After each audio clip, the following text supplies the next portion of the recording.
ہمارے چینل میں آپ سب کو خوش آمدید۔ ویڈیو کو آخر تک دیکھیے گا۔ چینل کو سبسکرائب کرنا مت بھولیے۔ بیل آئیکن پریس کیجیے۔ اگر ویڈیو پسند آئے تو لائک اور شیئر کیجیے گا۔ میرا نام علی ہے۔ میں لاہور کی ایک معروف یونیورسٹی میں انجینئرنگ کا طالب علم ہوں۔ یہ کہانی میرے فائنل ایئر کے دنوں کی ہے، جب میں یونیورسٹی کے بوائز ہاسٹل میں رہائش پذیر تھا۔ میرے والدین ملتان میں مقیم ہیں اور میں تعلیمی مجبوری کی وجہ سے ہاسٹل میں شفٹ ہو گیا تھا۔ ہمارا ہاسٹل شہر کے پرانے حصے میں واقع تھا، جہاں عمارتیں خستہ حال تھیں، دیواروں پر نمی کے نشانات تھے اور راہداریاں اکثر سنسان اور خاموش رہتی تھی۔ ہاسٹل کی عمارت تقریباً 100 سال سے پرانی تھی۔ اس کے کمرے چھوٹے، کھڑکیاں لکڑی کی اور چھتیں اونچی تھیں، جن پر اکثر مکڑیوں کے جالے لگے رہتے تھے۔ شروع میں تو سب کچھ معمول کے مطابق چلتا رہا، لیکن ایک بات مجھے ہمیشہ کھٹکتی تھی۔ ہاسٹل کے کئی سینئرز لڑکے اکثر رات کے وقت کمرے کے باہر بیٹھے بیٹھے کسی نہ کسی پراسرار بات کا ذکر چھیڑتے۔ کوئی کہتا کہ اس نے رات کو راہداری میں کسی کو چلتے دیکھا، کوئی کہتا کہ کمرے کا دروازہ خود بخود کھل گیا، اور کچھ تو باقاعدہ خواب میں کسی عجیب ہستی سے ملاقات کی باتیں کرتے۔ میں چونکہ سائنس کا طالب علم تھا تو ان باتوں پر صرف مسکرا دیتا۔ میرے خیال میں یہ سب ذہنی خیالات یا لڑکوں کی بوریت کا نتیجہ تھا، لیکن مجھے کیا معلوم تھا کہ کچھ کہانیاں صرف سننے کے لیے نہیں ہوتی، بلکہ وہ تمہیں چن لیتی ہے۔ یہ سب ایک سرد اور خاموش رات سے شروع ہوا، جب ہاسٹل کی بجلی بند ہو گئی اور میں اپنی زندگی کی پہلی حقیقی دہشت سے آشنا ہوا۔ یہ دسمبر کی ایک یخ بستہ رات تھی۔ آسمان پر بادل چھائے ہوئے تھے اور ہوا میں عجیب سی نمی اور سرد مہری تھی۔ ہاسٹل کے زیادہ تر لڑکے کمبلوں میں لپٹے اپنے کمروں میں دب کے بیٹھے تھے۔ باہر کا موسم ویسے ہی خالی ویران راہداریوں کو اور بھی سناٹا بخش رہا تھا۔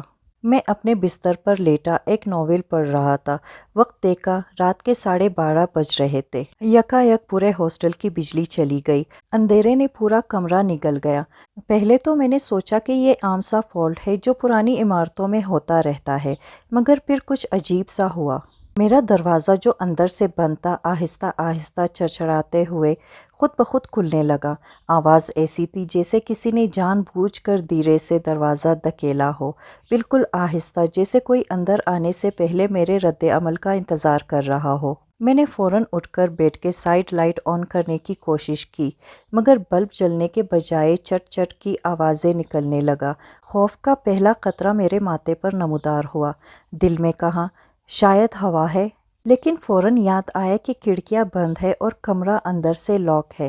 پھر دروازہ کیسے کھلا؟ میں ہمت کر کے اٹھا اور دروازے تک گیا۔ باہر جھانک کر دیکھا تو راہداری بالکل خالی تھی، اندھیرے میں ڈوبی، مکمل خاموش۔ دور کونے میں لگی لال بلب کی مدھم روشنی میں صرف ایک سایہ سا حرکت کرتا نظر آیا۔ میں نے آنکھیں مسلی۔ جب دوبارہ دیکھا وہاں کچھ نہیں تھا۔ دل نے زور سے دھڑکنا شروع کر دیا۔ میں نے فوراً دروازہ بند کر کے کنڈی لگا دی اور واپس بستر پر لیٹ گیا، مگر نیند مجھ سے کوسوں دور تھی۔ یہ پہلا اشارہ تھا کہ کچھ اور اس ہاسٹل میں میرے ساتھ ہے، کچھ ایسا جو نظر تو نہیں آتا مگر موجود ضرور ہے۔ اگلی رات کا واقعہ اس دروازے والی رات سے بھی زیادہ خوفناک تھا۔ رات کے تقریباً 1 بجے کا وقت تھا۔ ہاسٹل خاموش تھا اور کمرے کی لائٹ مدھم سی چل رہی تھی۔ میں نے پڑھائی بند کر کے لائٹ بجھائی اور کمبل اوڑھ کر سونے کی کوشش کی۔ ابھی آنکھ لگی ہی تھی، ایسا محسوس ہوا جیسے کمرے میں کوئی اور موجود ہو۔ پہلے تو میں نے نظر انداز کیا، لیکن پھر اچانک آنکھ کھلی۔ مجھے دیوار پر ایک عجیب سا سایہ نظر آیا۔ سایہ بالکل انسانی تھا، لمبا، مگر اس کی شکل واضح نہ تھی۔ وہ دیوار پر ہلکا ہلکا ہل رہا تھا، جیسے سانس لے رہا ہو۔ میں ساکت ہو کر رہ گیا۔ جسم جیسے مفلوج ہو گیا ہو۔ آواز حلق میں اٹک گئی۔ ذہن کہہ رہا تھا کہ اٹھو، بتی جلا دو، مگر جسم بالکل جامد ہو چکا تھا۔ سایہ آہستہ آہستہ دیوار سے پھسلتا ہوا نیچے اترنے لگا اور پھر زمین پر جیسے کوئی نظر نہ آنے والی چیز آہٹ سے چلنے لگی، ٹھیک میری طرف۔ میں نے ہمت کر کے آنکھیں زور سے بند کر لیے اور دل ہی دل میں سر پڑنے لگا۔ 3-4 لمحوں کے بعد سناٹا چھا گیا۔ میں نے آنکھیں کھولی، سایہ غائب تھا۔ میں نے جلدی سے اٹھ کر کمرے کی لائٹ جلائی، مگر کمرہ خالی تھا۔ نہ دروازہ کھلا، نہ کھڑکی، مگر عجیب بات یہ تھی کہ میرے بیڈ کے کنارے پر جیسے گرد جمی ہو، جیسے کسی کے قدموں کے نشان۔ اس رات کے بعد میں نے ہر رات کمرے کی تمام لائٹس جلا کر سونا شروع کیا، لیکن کچھ تھا جو چاہتا تھا میں اندھیرے میں رہوں۔ اگلی صبح میں ناشتے کے لیے کینٹین گیا تو وہاں کامران بیٹا تھا، میرا کلاس میٹ اور قریبی دوست۔ اس نے میری حالت دیکھی تو فوراً بول اٹھا، کیا ہوا علی، رات کو سوئے نہیں کیا؟ چہرہ زرد لگ رہا ہے۔ میں نے کچھ دیر خاموشی کے بعد کل رات کا واقعہ تفصیل سے سنا دیا۔ سایہ، دیوار، قدموں کی چاپ۔ کامران سن کر سنجیدہ ہو گیا، کچھ دیر تک خاموش بیٹھا رہا، پھر آہستہ آواز میں بولا، میں تمہیں کب سے بتانا چاہ رہا تھا لیکن ڈرانا نہیں چاہتا تھا۔ علی، یہ ہاسٹل معمولی جگہ نہیں ہے۔ میں نے الجھن سے پوچھا، کیا مطلب؟ کامران نے ادھر ادھر دیکھا کہ کوئی سن تو نہیں رہا، پھر بولا، یہ ہاسٹل ایک پرانے قبرستان پر بنایا گیا تھا۔ لوگ کہتے ہیں کہ جب یہ عمارت بنائی جا رہی تھی تو کئی قبریں خود بخود کھل جاتی تھی، مزدور بھاگ جایا کرتے تھے، مگر انتظامیہ نے سب دبانے کی کوشش کی۔ میرے رونگٹے کھڑے ہو گئے۔ کامران نے بات جاری رکھی، کچھ سال پہلے اسی ہاسٹل میں ایک لڑکا تھا، حارث، پڑھائی میں تیز، خوش مزاج، سب اس سے محبت کرتے تھے۔ ایک رات اس نے کمرے میں پنکھے سے لٹک کر خودکشی کر لی، بغیر کوئی وجہ، بغیر کوئی خط۔ کیا وجہ تھی؟ میں نے دھڑکتے دل سے پوچھا۔ بس یہی تو کوئی نہیں جانتا۔ تب سے اس کے کمرے کو بند کر دیا گیا، روم نمبر 13۔ کچھ لڑکوں نے کہا کہ وہ رات کو راہداری میں چلتا پھرتا نظر آتا ہے، کچھ کہتے ہیں اس کی چیخیں سنائی دیتی ہے۔ میں نے بے یقینی سے کامران کو دیکھا، اور تمہیں کب سے یہ سب معلوم ہے؟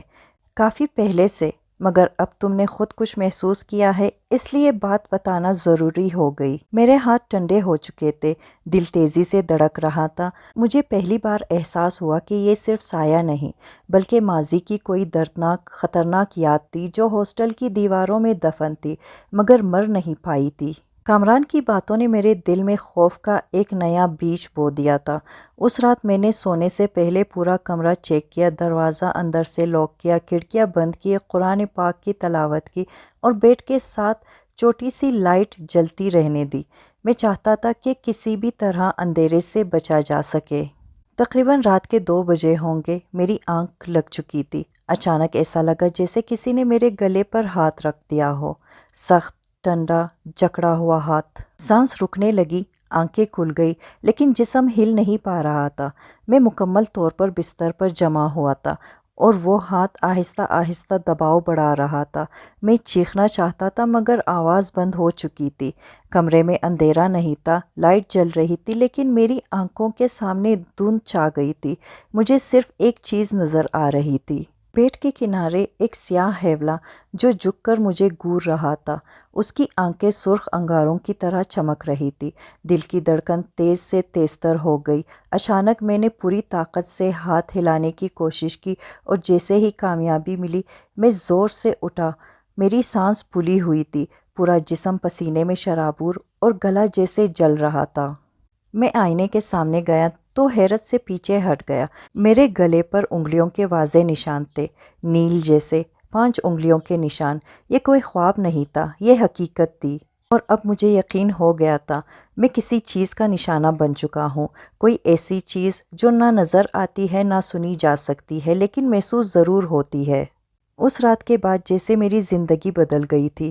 میں جو پہلے ہنستا، مذاق کرتا، دوستوں کے ساتھ وقت گزارتا تھا، اب ہر وقت چپ رہنے لگا۔ میری آنکھوں کے گرد سیاہ حلقے بننے لگے تھے۔ کمرے میں بیٹھے بیٹھے بھی مجھے لگتا جیسے کوئی مجھے گور رہا ہو، پیچھے سے، کھڑکی کے پار سے، یا دروازے کے در سے۔ کلاسز لینا چھوڑ دی تھی، یونیورسٹی جانا بوجھ لگتا۔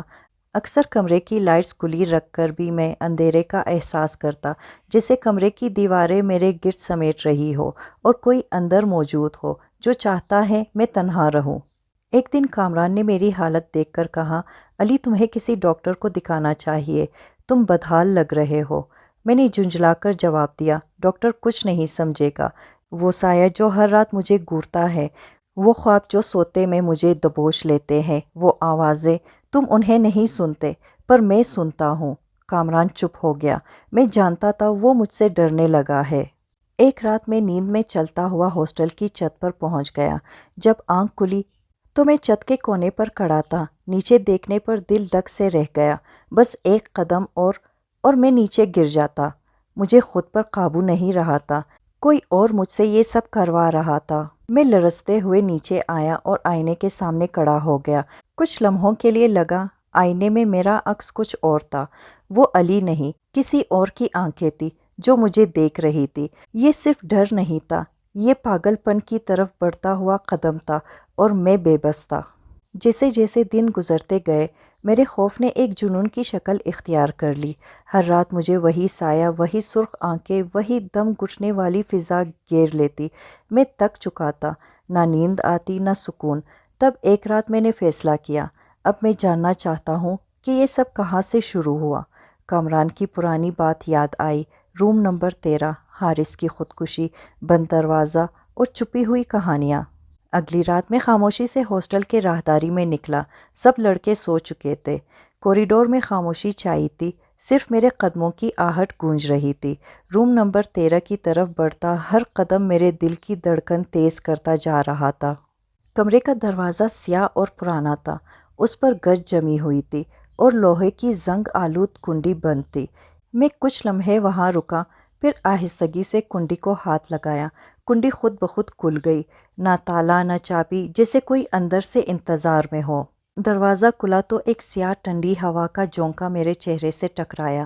کمرے کے اندر گپ اندھیرا تھا، لیکن میں نے موبائل کی فلیش لائٹ جلائی۔ سامنے دیوار پر کچھ عجیب سا لکھا تھا، جیسے خون سے، یہ میرا کمرہ ہے، واپس چلے جاؤ۔ فرش پر گرد میں کسی نے تازہ قدموں کے نشان چھوڑے تھے اور بیڈ کے ایک کونے پر کوئی بیٹھا ہوا تھا۔ صرف ایک دھندلا سا خاکہ نظر آیا جو فلیش کی روشنی پڑتے ہی غائب ہو گیا۔ میرے ہاتھ کانپنے لگے، لیکن میں جان چکا تھا اس کمرے میں کچھ موجود ہے اور وہ صرف دیکھنے والا نہیں، وہ انتظار کر رہا ہے۔ کمرہ نمبر 13 کی فضا بوجھل اور سانس گونٹ دینے والی تھی۔ میں کچھ لمحوں تک وہی دروازے پر ساکت کھڑا رہا، پھر ہمت کر کے اندر داخل ہوا۔ دروازہ پیچھے سے خود بخود بند ہو گیا، ایک زوردار ٹک کی آواز کے ساتھ۔ دل زور زور سے دھڑک رہا تھا۔ میرے موبائل کی فلیش لائٹ دیواروں پر روشنی ڈالتی، جیسے ان پر لکھی کوئی پرانی اور تکلیف دہ تاریخ پڑھنے کی کوشش کر رہی ہو۔ بیڈ کے نیچے کچھ پڑا نظر آیا۔ میں نے جھک کر دیکھا تو ایک پرانی خاک آلود نوٹ بک نکلی۔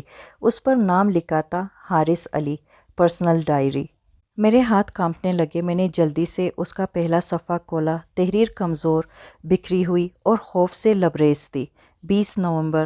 مجھے محسوس ہوتا ہے کہ کمرے میں کوئی ہے۔ جب لائٹ بند ہوتی ہے تب سایہ دیوار سے نکل کر میرے قریب آ جاتا ہے۔ میں اسے دیکھتا ہوں، لیکن آنکھیں جھپکتے ہی غائب ہو جاتا ہے۔ 25 نومبر۔ میں نے خواب میں خود کو چھت سے گرتے دیکھا۔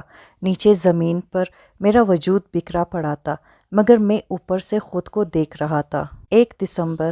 وہ اب مجھ سے بات کرتا ہے، میرے کان میں سرگوشی کرتا ہے، تم میرے ہو، صرف میرے، تم بچ نہیں سکتے۔ میں پاگل ہو رہا ہوں یا شاید ہو چکا ہوں۔ ڈائری کے صفحے داغدار تھے، جیسے کسی نے روتے روتے تحریر لکھی ہو، یا شاید خون سے۔ میں نے جیسے ہی آخری صفحہ کھولا، اچانک کمرے کی دیواروں سے کراہنے کی آواز آنے لگی، ایک سرد سی آہ، جیسے کسی کی روح درد میں تڑپ رہی ہو۔ پھر وہی سایہ، وہی سرخ آنکھیں بیڈ کے کونے میں۔ ایک لمحے کو مجھے لگا وہ خود حارث تھا۔ میری لائٹ بجھ گئی، کمرہ اندھیرے میں ڈوب گیا۔ میں نے بند آنکھوں سے چیخ کر کہا، میں جاننا چاہتا ہوں تمہیں کیا ہوا، تم کون ہو؟ چند لمحوں کے بعد ایک سرگوشی سنائی دی، میں ختم نہیں ہوا، میں اب تم ہوں۔ اس رات کے بعد میں پہلے جیسا نہ رہا۔ کمرے سے واپس آیا تو کامران نے مجھے حیرت سے دیکھا۔ علی، تم ٹھیک ہو؟ تمہارا چہرہ، آنکھیں؟ آئینے میں جھانکا تو خود کو پہچاننا مشکل تھا۔ میری آنکھیں اندر کو دھنسی ہوئی تھی، چہرے کی رنگت زرد اور ماتھے پر ایک نیلا نشان، جیسے کسی نے انگلی سے زور سے دبا دیا ہو۔ مجھے لگنے لگا تھا جیسے میرے اندر کوئی اور بھی ہے۔ میں اکثر خود سے باتیں کرتا، مگر اپنی آواز نہیں پہچان پاتا۔ کبھی کبھار میرا جسم خود بخود حرکت کرتا، ہاتھ کانپنے لگتے یا الفاظ میرے منہ سے نکلتے جنہیں میں بولنا نہیں چاہتا تھا۔ ایک دن کلاس میں بیٹھے بیٹھے میری آنکھیں بند ہو گئی۔ جب کھولی تو خود کو یونیورسٹی کے باتھ روم میں پایا۔ نہ جانے میں کب وہاں آیا تھا اور میرے ہاتھ میں حارث کی وہی ڈائری تھی۔ میں خود سے سوال کرنے لگا، کیا میں علی ہوں یا حارث آہستہ آہستہ میرے اندر بس رہا ہے؟ اگلی رات میں نے کمرے کی دیوار پر کچھ لکھا پایا، میری اپنی تحریر میں، مگر مجھے یاد نہیں تھا میں نے کب لکھا۔ میرا جسم میرا نہیں رہا، وہ میرے اندر سانس لے رہا ہے، وہ مجھے بدل رہا ہے۔ اب میں نیند میں بھی محفوظ نہیں تھا۔ جب سوتا تو خواب میں خون سے لت پت دیواریں، چیخیں اور ایک سایہ مجھے بلاتا، علی آجا، وقت آ گیا ہے۔ کامران نے اگلی صبح کہا، علی تو کسی مولوی کے پاس چل، تجھ پر کچھ ہے، تو وہ نہیں رہا جو تھا۔ میں نے خاموشی سے اسے دیکھا اور مجھے خود اپنے لبوں پر ایک ہلکی سی مسکراہٹ محسوس ہوئی جو میری نہیں تھی۔ اب ہر دن، ہر لمحہ میرے لیے ایک امتحان بن چکا تھا۔ مجھے خود پر اختیار نہیں رہا تھا، جیسے میں صرف ایک خالی جسم ہوں اور میرے اندر کوئی اور زندہ ہو گیا ہے۔ ایک رات میں واش روم میں گیا، آئینے کے سامنے کھڑا ہو کر منہ دھونے لگا، پانی کے قطروں کے ساتھ جیسے وجود بھی بہنے لگا۔ جب سر اٹھا کر آئینے میں دیکھا تو وہ میں نہیں تھا۔ آئینے میں کھڑا شخص ہو بہو میری شکل کا تھا، مگر اس کی آنکھوں میں زندگی نہیں، موت تھی۔ میں پیچھے ہٹا، مگر آئینے کا عکس ہنسا اور پھر بول پڑا، میں اب آزاد ہوں۔ میں چیخا، مگر آواز صرف میرے دل میں گونجی۔ آئینہ جیسے جھیل کی سطح بن گیا اور میرا عکس دھندلا کر ایک اور چہرے میں بدل گیا، حارث۔ اس نے مجھے دیکھا اور کہا، میں تنہا تھا علی، بہت تنہا، کسی نے میری چیخیں نہیں سنی، اب تو سن رہا ہے نا؟ میں پیچھے ہٹنا چاہتا تھا مگر میرے قدم جمے ہوئے تھے۔ اب میں واپس نہیں جاؤں گا، اب تو ہی جائے گا علی۔ اگلے لمحے جیسے کسی نے میرے کندھے پر ہاتھ رکھا، میں نے چونک کر پیچھے دیکھا، کامران تھا۔ علی تو آئینے کو گرے جا رہا ہے، سب ٹھیک ہے؟ میں نے آہستہ سے سر ہلایا، لیکن آئینے میں میرے عکس نے مسکرا کر آنکھ ماری۔ اب مجھے اندازہ ہونے لگا تھا کہ یہ صرف آسیب نہیں، یہ میرا متبادل تھا جو میری جگہ لینا چاہتا تھا، اور میں آہستہ آہستہ اپنے وجود سے مٹتا جا رہا تھا۔ اب میرے پاس زیادہ وقت نہیں بچا تھا۔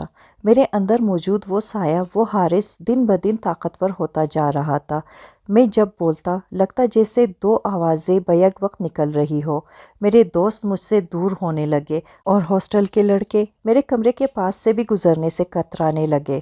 کامران نے آخر کار ہمت کر کے ایک بزرگ عالم کو بلوایا، ایک مولوی صاحب جو آسیب زدہ جگہوں پر قرآن کی تلاوت کرتے تھے۔ وہ ایک رات میرے کمرے میں آئے۔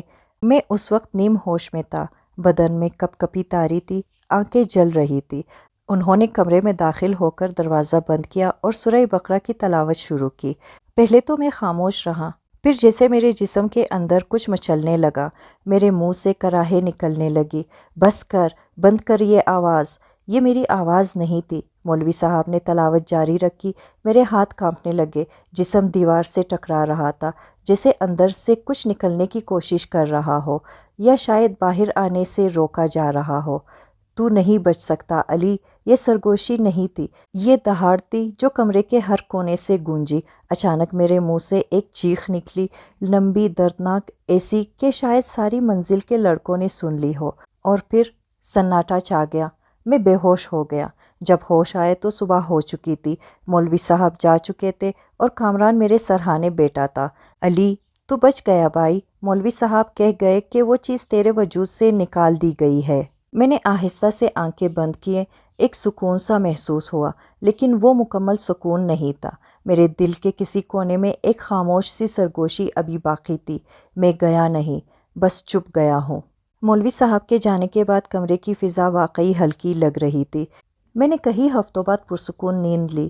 کامران خوش تھا، کہتا علی اب سب ٹھیک ہو جائے گا، مگر میرے دل میں کوئی گوشہ تھا جو مسلسل بے چین رہتا۔ کبھی کبھار کمرے میں بیٹھے بیٹھے مجھے لگتا جیسے کوئی سانس لے رہا ہو میرے بالکل قریب۔ کبھی کھڑکی خود بخود ہلنے لگتی، کبھی دروازہ خود بند ہو جاتا۔ میں بار بار خود کو سمجھاتا، یہ وہم ہے علی، بس وہم۔